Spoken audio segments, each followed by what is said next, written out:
Hello प्यारे दोस्तों, आप हमारे चैनल गर्व क्लासेस को सब्सक्राइब कीजिए और अगर आपने सब्सक्राइब कर लिया है तो बेल आइकन पर क्लिक करना बिल्कुल ना भूलें। हेलो प्यारे दोस्तों, आप सबों का स्वागत है मेरे चैनल गर्व क्लासेस में। दोस्तों, आज हम लोग जिस चैप्टर की बात करने वाले हैं वो है आर्टिकल 279, जिसे फॉर्मेशन ऑफ जीएसटीसी के नाम से जाना जाता है।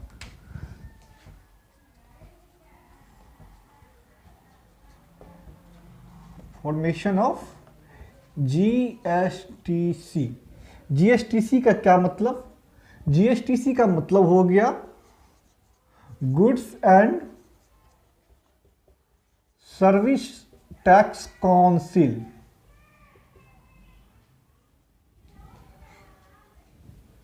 Goods and service tax council, क्या जरूरत पड़ी इसकी ये काउंसिल बनाने की? क्यों इसको लाया गया? कैसे ये वर्क करती है? इसमें कितने सदस्य होते हैं? कैसे कोई अमेंडमेंट या बिल पास होता है? ये सारी जानकारी हम लोग आज इस वीडियो में जानने वाले हैं। और जो हमारे जीएसटी के प्रैक्टिशनर है या फिर जीएसटी के किसी भी एग्ज़ाम की तैयारी कर रहे हैं, उनके लिए यह वीडियो बहुत ही महत्वपूर्ण रहने वाला है। तो दोस्तों, आप इस वीडियो को पूरी देखें और बिल्कुल स्किप मत करना, ताकि कोई ऐसा ना हो कोई जानकारी आपसे फिर वो छूट जाए। तो चलिए शुरू करते हैं अपना video. Goods and service tax council, सबसे पहला तो ये इम्पोर्टेंट है, ये काउंसिल बनाने की ज़रूरत क्यों पड़ी? तो जैसा कि हम लोग जानते हैं कि जीएसटी जो एक्ट पास हुआ, उसमें संविधान में बिल्कुल एक नई अमेंडमेंट करके, मतलब एक नया आर्टिकल ही बनाया गया 246A, जिसके थ्रू जीएसटी आया। तो उसमें स्टेट और सेंट्रल दोनों को इक्वल राइट दिए गए हैं। इससे पहले कोई भी संविधान में कोई भी ऐसा आर्टिकल नहीं था कि जिसमें स्टेट और सेंट्रल दोनों को इक्वल पावर दिया जाए। वैसे लिस्ट नंबर 3 जो कंकरेंट लिस्ट थी, उसमें ऐसा प्रोविजन था कि स्टेट और सेंट्रल दोनों को इक्वल पावर है, इक्वल राइट है। लेकिन अगर दोनों के बीच में कोई कॉन्फ्लिक्ट होता है, कोई मतभेद होता है, या फिर अगर दोनों उस कानून से अगर एग्री नहीं करते हैं, तो या फिर उस कंडीशन में भी जो प्रिविल करेगी या जो बीच में आएगी, वो आपको पार्लियामेंट ही होगी, यानी सेंट्रल ही आएगा। तो फिर वहाँ पे स्टेट का कहीं ना कहीं राइट छिन रहा था, हक उनका छिन रहा था। इसलिए आर्टिकल 246A लाया गया, जिससे जीएसटी आया, जिसमें दोनों सेंट्रल और पार्लियामेंट या स्टेट असेंबली और पार्लियामेंट कह ले, या स्टेट गवर्नमेंट या सेंट्रल गवर्नमेंट कह ले, दोनों को इक्वल राइट दिए गए। तो अब जरूरत था कि जीएसटी में आने वाले समय में अमेंडमेंट आते, कोई चेंजेज लाना होता, कोई टैक्स का स्लैब चेंज करना होता, तो फिर ये कौन करेगा? सेंट्रल करेगा या फिर स्टेट करेगा? ये एक परेशानी आगे चल के होने वाली थी। इसी परेशानी को खत्म करने के लिए जीएसटीसी काउंसिल बनाने की वे दोनों सेंट्रल और स्टेट दोनों के बीच में सहमति बनी, और दोनों की आपसी सहमति से ये तय हुआ कि हम जीएसटीसी काउंसिल बनाएंगे। अब जैसा कि हम लोग जानते हैं कि कोई भी जो काउंसिल है, गवर्नमेंट काउंसिल जो होती है, उसको अप्रूव करने का राइट कहे या उसको बनाने का राइट कहे, ये आपको प्रेसिडेंट के पास होती है।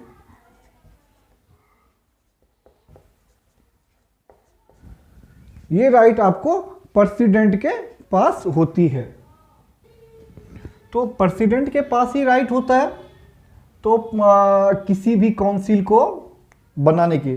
चलिए, इसको लिखने की जरूरत नहीं है। अब यहाँ से उन्होंने ये कहा कि जिस डेट में कॉन्स्टिट्यूशन अमेंडमेंट एक्ट पास हुआ था, जो कि 8 सितंबर 2016 था, उस 8 सितंबर 2016 जो कि आपको था formation of CAA, constitution amendment act 101। हम लोग जानते हैं कि जो कॉन्स्टिट्यूशन को अमेंड किया गया था, तो सबसे पहले कॉन्स्टिट्यूशन अमेंडमेंट बिल आई थी, फिर वो कॉन्स्टिट्यूशन अमेंडमेंट बिल पास हुई, पास होने के बाद वो कॉन्स्टिट्यूशन अमेंडमेंट एक्ट बना, वो एक्ट था 101 जो कि पास हुआ था 8/9/2016 को। इस डेट से ये इस डेट से with in 60 days with in 60 days का टाइम मिला कि आप ये मतलब अगले 60 दिन के अंदर में जीएसटीसी काउंसिल आप बना लीजिए, इसकी गठन कर लीजिए। ये प्रेसिडेंट का कहना था।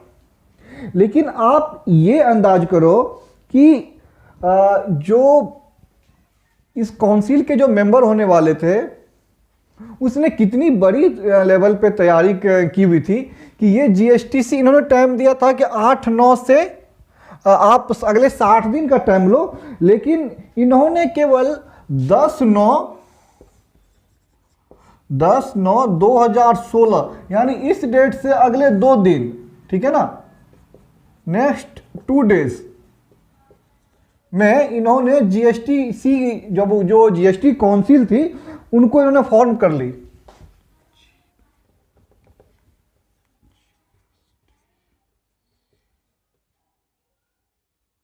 मतलब 10 तारीख को जीएसटीसी काउंसिल बन के तैयार हो गई कि किस तरीके से ये काउंसिल बनेगी, कितने इसमें मेंबर रहेंगे, किसमें क्या रहेगा, ये सारी चीजें मात्र अगले 2 दिन में तैयार हो गया। और उससे भी बड़ी शॉकिंग न्यूज, या शॉकिंग मतलब इसलिए मैं कह रहा हूं कि बड़ा सा आश्चर्य लगा सुन के कि अगले 2 दिन में 10 तारीख को बना और 12/9/2016 को जीएसटीसी जो है वो नोटिफाइड हो गई। कितनी कमाल की बात है कि 8/9 को आपको सीए बिल पास होता है, 10 सितंबर को जीएसटी काउंसिल फॉर्म हो जाती है और 12/9/2016 को जीएसटीसी नोटिफाइड हो जाती है। तो जब जीएसटीसी नोटिफाइड हो गए तब अब अगला सवाल ये आता है कि इसके मेंबर कौन कौन होंगे।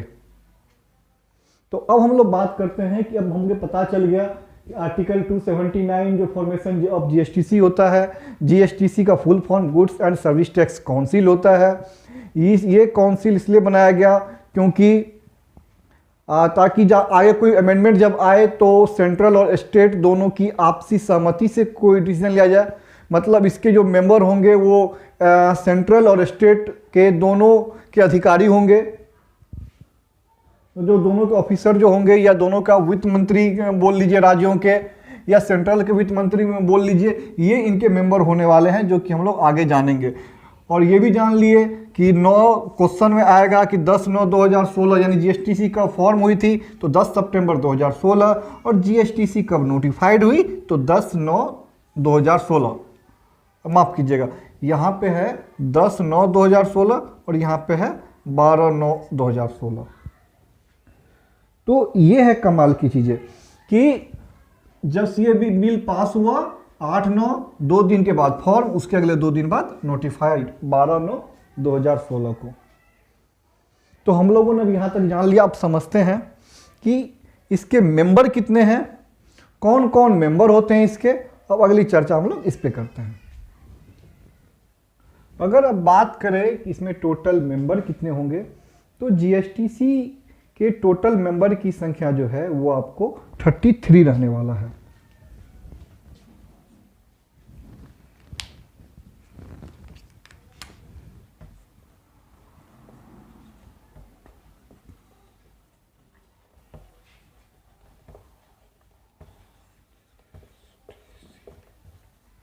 ये ध्यान रखिएगा, क्वेश्चन बन सकता है कि जीएसटीसी मेंबर के टोटल सदस्यों की संख्या कितनी है, तो उसका आंसर है 33। अब कौन कौन होंगे? सबसे पहले जो है वो है आपका यूनियन फाइनेंस मिनिस्टर, मतलब केंद्र में जो सरकार है उनकी जो फाइनेंस मिनिस्टर है, ये इनके पहले मेंबर है, मेंबर नंबर 1 हो गया। ये भी कौन है? श्रीमती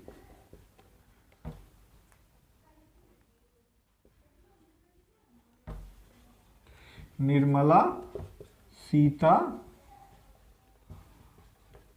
रमन जी। मैं बहुत आदमी से पूछता हूँ कि कौन है अभी फाइनेंस मिनिस्टर, बोलती है कि निर्मला सीतारमन। भाई तेरी बहन है, वो छोटी बहन है, किसी केंद्र की फाइनेंस मिनिस्टर है। थोड़ा आदर से नाम लो, श्रीमती निर्मला सीतारमन जी। किसी भी जो बड़े नेता है, बड़े फाइनेंस मिनिस्टर है, वो रिस्पेक्टेड हैं, उनके नाम बिल्कुल रिस्पेक्टेड से लेना चाहिए। तो निर्मला, श्रीमती निर्मला सीतारमन जी। दूसरा जो होते हैं, ये होते हैं IRS, official of central government of central government, ठीक है। IRS का मतलब इंडियन रेवेन्यू सर्विसेज, ठीक है। Indian revenue services. और तीसरा जो है आपको, वो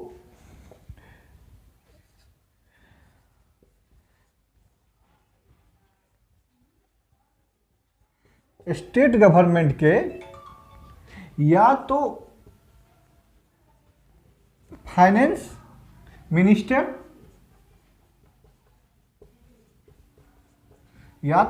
मिनिस्टर, या अदर नॉमिनेटेड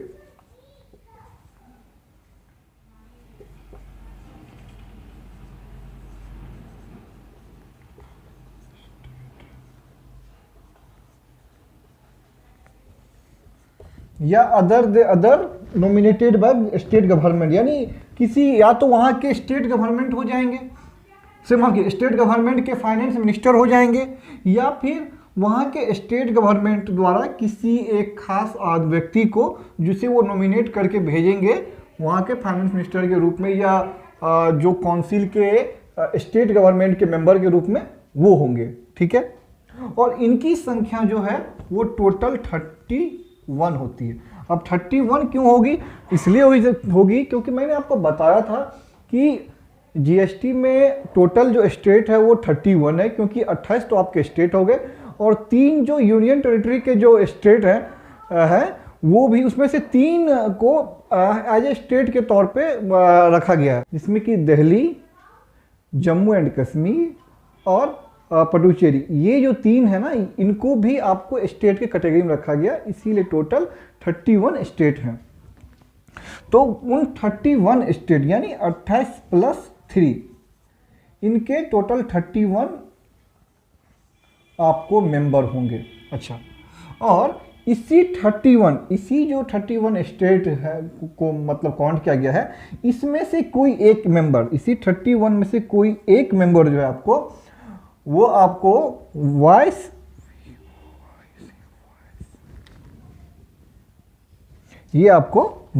चेयरमैन होंगे,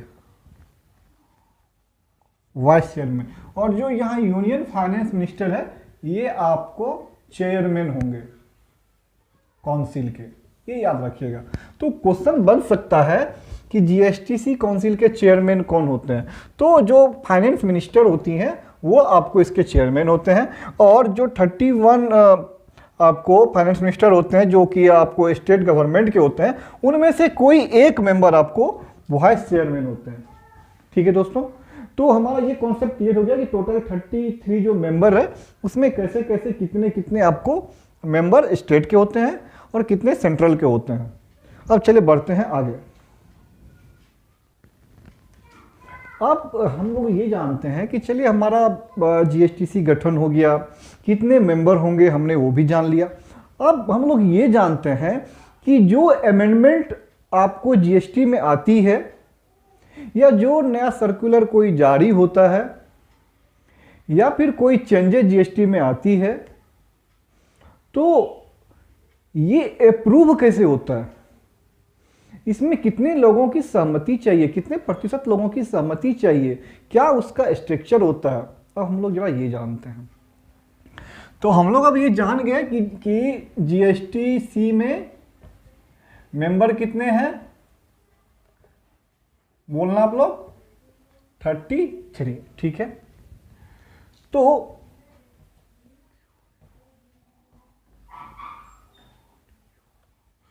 इसमें कहा गया है कि क्वारम रिक्वायर्ड, ये आपको 50% है।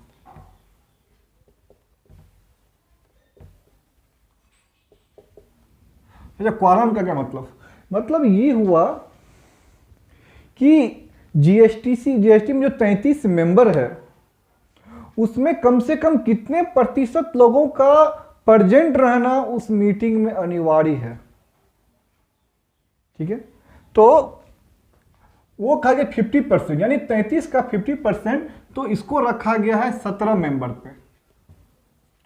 यानी कोई भी मीटिंग तभी वैलिड होगी जिसमें जो उपस्थिति है वो 17 मेंबर की मिनिमम होगी तब।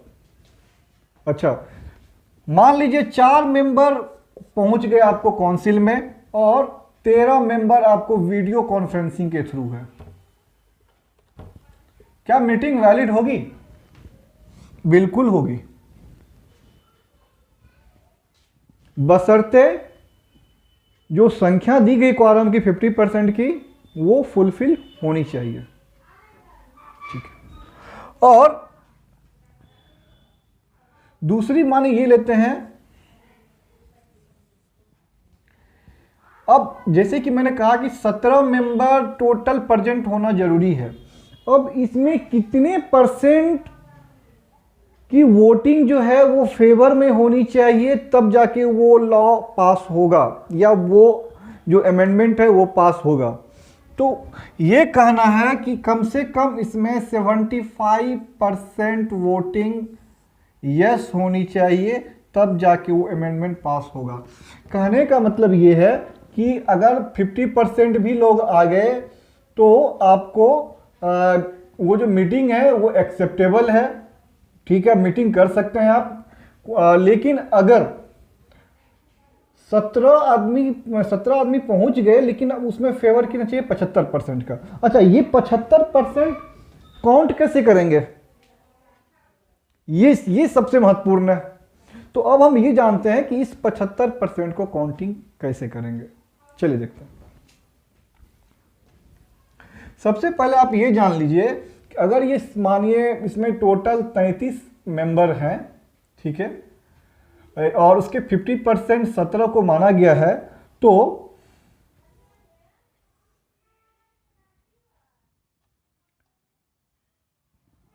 सीजी सेंट्रल गवर्नमेंट के जो पर्सन होंगे ये टोटल 2 है, और इनका अगर मानिए ये दोनों ने यस कर दिया तो 33.33% मिल गया, वोट डन हो गया। और स्टेट गवर्नमेंट के जो कंसर्न पर्सन है जो 31 है, उनके पास 67.67 इतने % का वोटिंग आपको इनके पास है, स्टेट गवर्नमेंट के पास है। अब ये देखना है कि इन दोनों परसेंटेज को मिला के टोटल 75% से प्लस जाता है या नहीं, ये देखना है। तो चलिए, अगर ये देखना है तो अब जब हम कुछ एग्जाम्पल लेते हैं और उस एग्जाम्पल को सेट करते हैं और फिर देखते हैं कि वो आपको जो मीटिंग चल रही है वो पास होगी कि नहीं होगी।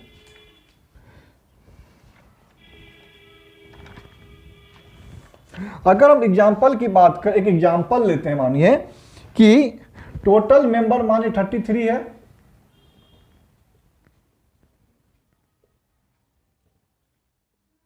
संख्या पता है हम लोग को, लेकिन जो मेंबर जो प्रेजेंट हुआ है ना,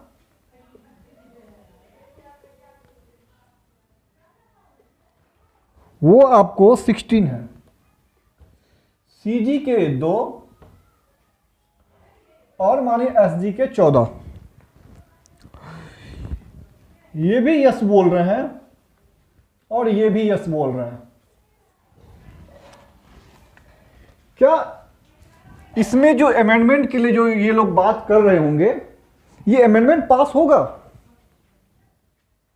जी नहीं, पास नहीं होगा, क्योंकि क्वारम जो है वो मिनिमम 17 होना चाहिए था, यहां 16 है, तो मीटिंग यही रद्द हो गई। ठीक है, देखते हैं दूसरा एग्जाम्पल।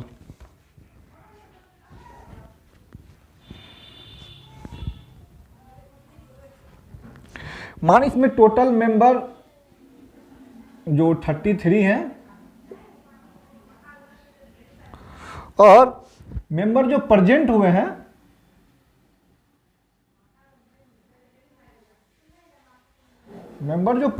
हैं ये हुए 25।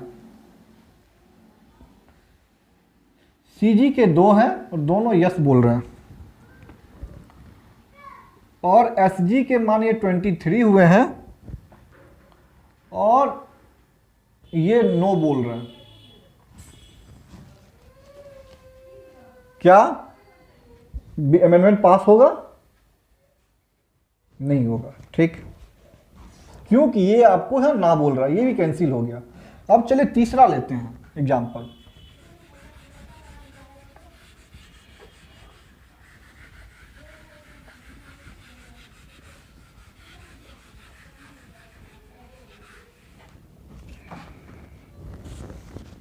तीसरा एग्जाम्पल है कि मानिए टोटल मेंबर बताइए 33 लिखी जरूरत नहीं है। सीजी के 2 मेंबर दोनों यस बोले, एसजी के टोटल 23 मेंबर आए हैं स्टेट, अलग अलग स्टेट के। इसमें क्या है कि 18 मेंबर ने यस कहा, बाकी के 5 मेंबर ने आपको नो कह दिया। अब जैसे यहां पे 2% इन्होंने यस कहा तो ये तो डन है कि 33.33 तो फेवर में आ गए। अब ये बताओ कि क्या ये क्वारम पास होगी?